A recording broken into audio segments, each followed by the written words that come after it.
Hello అండి, అందరికీ ముందుగా వినాయక చవితి శుభాకాంక్షలు. అందరూ ఎలా ఉన్నారో బాగున్నారు కదా.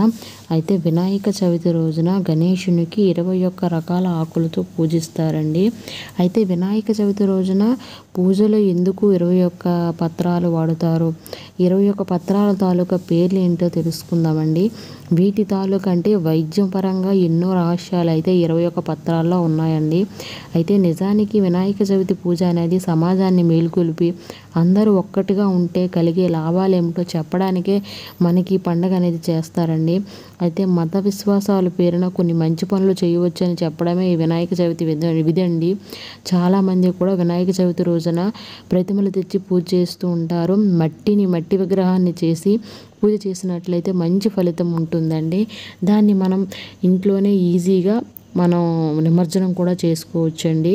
అయితే ఈ 21 పత్రాలు ఏంటి అని తెలుసుకుందామండి. 21 పత్రాలు అనేవి సాధారణమైన ఆకులు కాదండి. ఇవన్నీ కూడా మహాతృష్టమైనవండి, శక్తివంతమైన ఔషధాలతో కూడుకున్నటువంటి.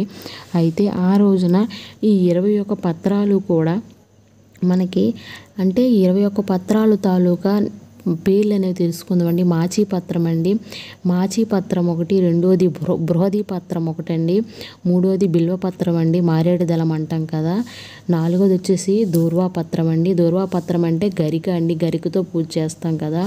నెక్స్ట్ వచ్చేసి ఏంటంటే దుత్తూరు పత్రం అండి, అంటే ఇది ఉమ్మెత్తాకులో ఉంటుంది కదా అది. నెక్స్ట్ వచ్చేసి బదరీ పత్రం అండి. బదరీ పత్రం అంటే రేగు అండి.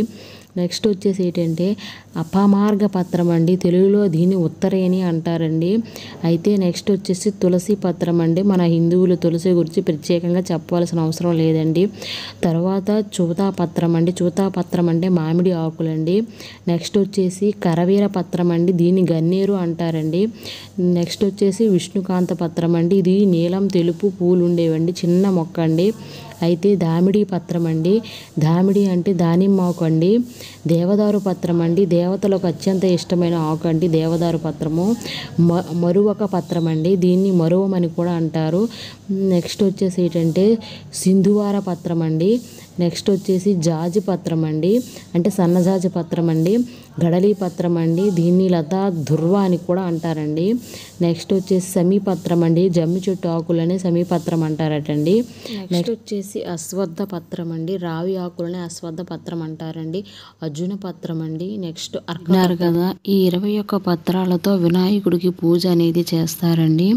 ఫుల్ వీడియో మన ఛానల్లో పెడుతున్నాను. అంటే వినాయక పూజా సమయాలు, వినాయక చవితి చంద్రుణ్ణి ఎందుకు చూడాలి, చవితి చంద్రుణ్ణి చూస్తే ఎందుకు నిందలు వస్తాయో ఫుల్ వీడియో మన ఛానల్లో